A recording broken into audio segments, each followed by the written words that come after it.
Hello and welcome back to another student project review by Group SKDB1. In this occasion, we would like to present you our student project regarding the topic of problem-based of concomitantly use of conventional and traditional antihypertensive medicine. As usual, before we start our presentation, we would like to divide this presentation into a couple of outlines to give us better learning experience. First of all, we will give you some insight about the definition of our topic, and then we will move on to the difference between both conventional medicine and traditional medicine. And we will talk about the recent problem of concomitantly using of both medicines, and while also talking about the synergies and antagonist effect of both medicines. And finally, the other problem that may arise from the uses of both medicine and solutions of said problem. Right after this, Devi will give us some insight about why we choose this topic, the purpose and the benefits of our student project. Hello, my name is Nikita Devi Prastiti with last 3-digit number 028, and I would like to explain the background information for this project. Many people with a variety of medical issues use both conventional and herbal medicine depending on their preferences. Concurrent use of numerous treatments can improve, lessen, alleviate, or create adverse effects. Interactions between herbal medicine and conventional medications have been studied. For example, drugs like cyclosporine have been reported to interact between a variety of herbs, including garlic, ginger, grapefruit, and ginkgo biloba. Concomitant use of herbal and conventional medicines might affect the drug's pharmacokinetics and pharmacodynamics, which can result in unforeseen side effects. While there are researches on the use of herbal medicines by various groups, there is still minimal evidence on using herbals in conjunction with conventional medications. That's all from me, thank you. Hello, my name is Gusti Lanang Librawan with 3 last digit of name is 029. I want to explain about the problem formulation, objective, and benefit of this student project. The first one is problem formulation. Based on the background of information before, it can be concluded that the problem is, first, what concomitantly use of conventional medicine and traditional medicine can be done. Second, what is the effect of the concomitantly use of conventional medicine and traditional medicine? And the last, how to concomitantly use of conventional medicine and traditional medicine. Next is objective. Objective of this research consists of the general objective is to find out the concomitantly use of conventional medicine and traditional medicine in a disease. And specific objectives are first, to determine the potential of concomitantly use of conventional medicine and traditional medicine in a disease. Second, to determine the potential of concomitantly use of conventional medicine and traditional medicine in a disease. And the last, to determine the potential of concomitantly use of conventional medicine and traditional medicine in a disease. So, what is the benefit of this literature review? The benefit of this literature review is to show and to learn the clinical science regarding concomitantly use of conventional medicine and traditional medicine from various credible sources. I think that's all for me. Thank you. Hi, my name is Sheila Caroline. My last digit number is 016, and I will explain about conventional medicine.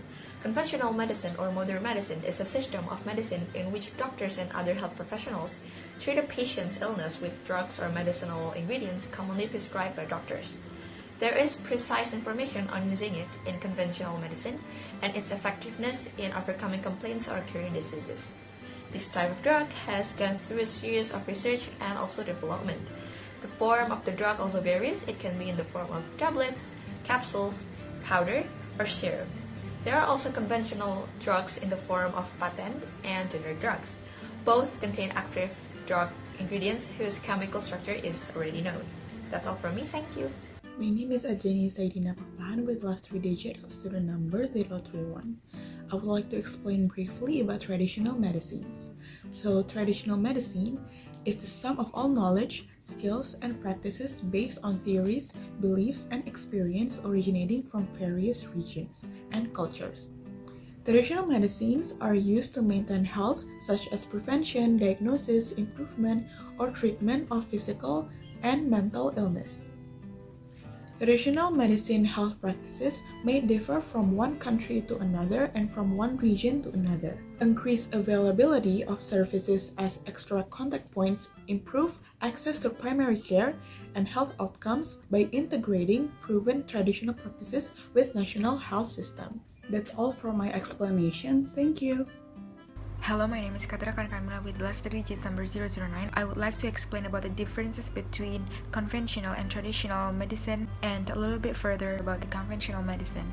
So basically, conventional medicine has gone through series of research development, while traditional medicine is based on theories, beliefs, and experiences originating from various cultures. Conventional treatment is closely related to specific pathology, as this type of treatment depends on the specific diagnosis, and traditional medicine recognizes subtle functional abnormalities that precede physical disease, while some conventional medicine that are commonly used for hypertension include the ACE inhibitor esomeprazole, followed by amlodipine benzoate, a calcium channel blocker, and HCTZ.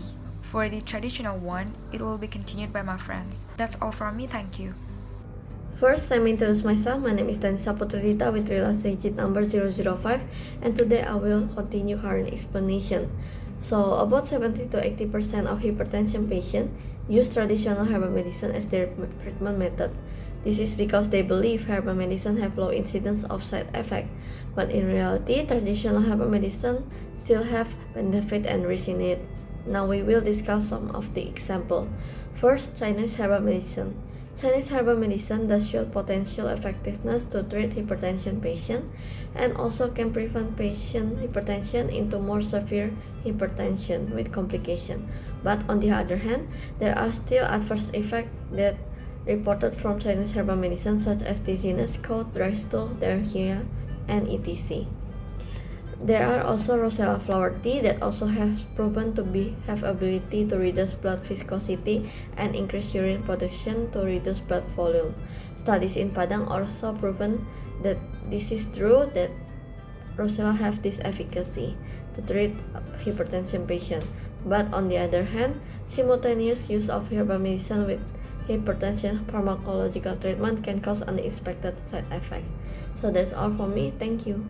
Thank you for the opportunity. My name is Geg Mas Anantalakshmi with the last region of name number 001. Today I will explain the risk and problem between conventional and traditional medicine. Even in prehistoric era, mankind benefited from the plantae kingdom. Synthetic medication eventually replaced herbal drugs as the pharmaceutical industry advanced. Although synthetic medication benefit the healthcare industry, many other pharmaceuticals have been shown to have detrimental side effects. On the contrary, herbal remedies are much less costly than synthetic medicine, and people in the rural area have great faith in them. Commonly used medicinal plants can be dangerous. Misclassified plants or improper processing and distribution by unqualified staff are usually to blame for therapeutic herb poisoning. For one thing, manufactured medicine typically compromise just one molecule, whereas herbal remedies might include up to 40 different chemicals, making them far more complex. The next topic will be explained by my colleague. My name is Putu Arsawardani Putri with last digit number 027, and I will explain about the risk and problems of concomitant use between traditional and conventional drug and hypertension. Concomitant use of traditional and conventional antihypertensive medicine may cause drug interaction. Changes in the pharmacokinetic and pharmacodynamic can occur in drugs taken simultaneously with herbal medicine. Traditional medicine may induce or inhibit cytochrome P450 enzymes and P-glycoproteins isoenzymes in liver, which can cause changes in drug metabolism. Example of this interaction is interaction between propranolol and erythromelalgia, which can affect the absorption process of propranolol. Concomitant use of traditional medicine and conventional antihypertensive drug may also cause unexpected side effects, such as ulcer, knee cramps, shortness of breath, cough, skin reaction, erectile dysfunction, diarrhea, gastroenteritis, and abdominal discomfort. Other studies also reveal that combination between traditional and conventional medicine increase the risk of hypokalemia, hypotension, and diuresis. Thank you for the opportunity. My name is Putu Isyundra last digit number 003. Me and my friend will explain about the synergistic and antagonist effect of concomitantly use of conventional medicine and traditional medicine. Many people take antihypertensive drugs while also take herbal medicines at the same time. Some herbal medicines that mostly used are garlic, Memordica quarantia, and Eupatorium odoratum. And some antihypertensive drugs that also usually combined with herbal medicines are HCT, enalapril, and also atenolol. So here are some examples of synergistic effects of using herbal medicine and conventional drugs. The first one, ginkgo leaf tablets and amlodipine. GLT is a Chinese herbal medicine that is usually combined with amlodipine to treat hypertension. It is said that the Tmax, Cmax, half-time, and also AUC of amlodipine can be increased through the interaction with ginkgo leaf tablets. The second one, the simultaneous use of Rosal and HCT can increase urine volume, and also an increase and extent on the Cmax, AUC, and volume distributions of HCT can be happen through this combination. That's all from me. Thank you. For the time, my name is Nyoman Gede Sujana with last 3 digits of number 011. Next slide, please. Thank you.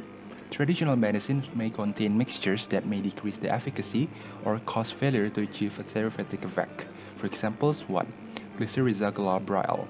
Glycyrrhiza glabryl or licorice inhibits 11-beta hydrosteroid dehydrogenase type 2, thereby preventing the inactivations of cortisol to cortisone.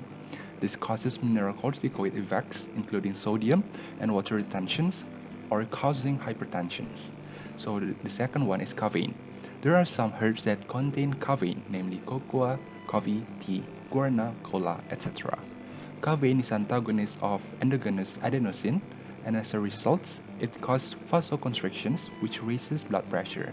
Last but not least, Camellia sinensis alcunze. Both black and green tea may cause a low increase in blood pressure.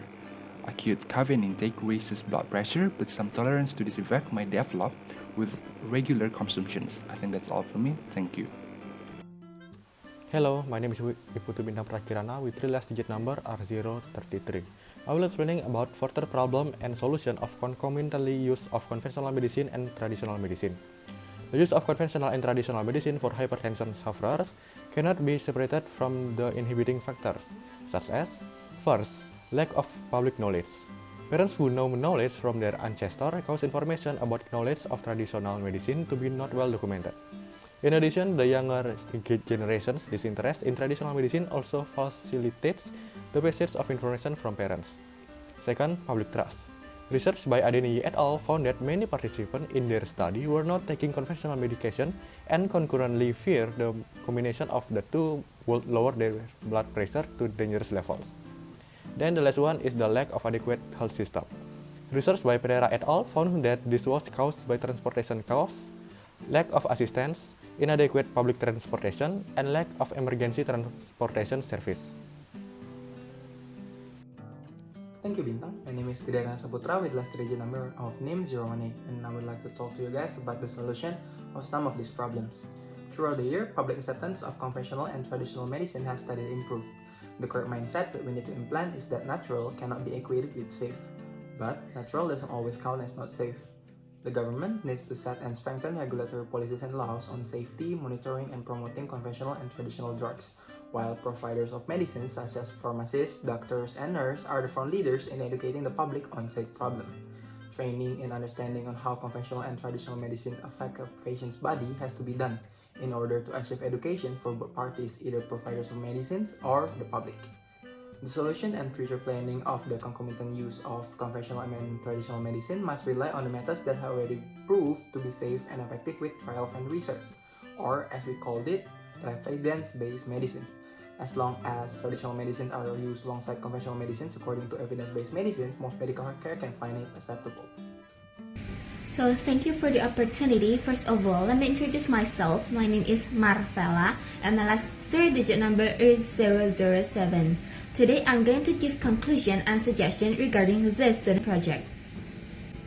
First, concomitant use of traditional and conventional medicine is a study to combine both traditional and conventional medicine that can be done by relying on the evidence-based medicine. Second, the current process between conventional and traditional medicine can produce synergies or antagonist effects. Third, concomitantly using conventional and traditional medicine must rely on the method that had already been proven to be safe and effective, such as evidence-based medicine. And lastly, it is highly suggested for medical students to understand the concomitantly use of conventional and traditional medicine and its effects, so problems regarding drug interaction that is undetected or polypharmacy undesired effects can be avoided. That's all for me, and thank you.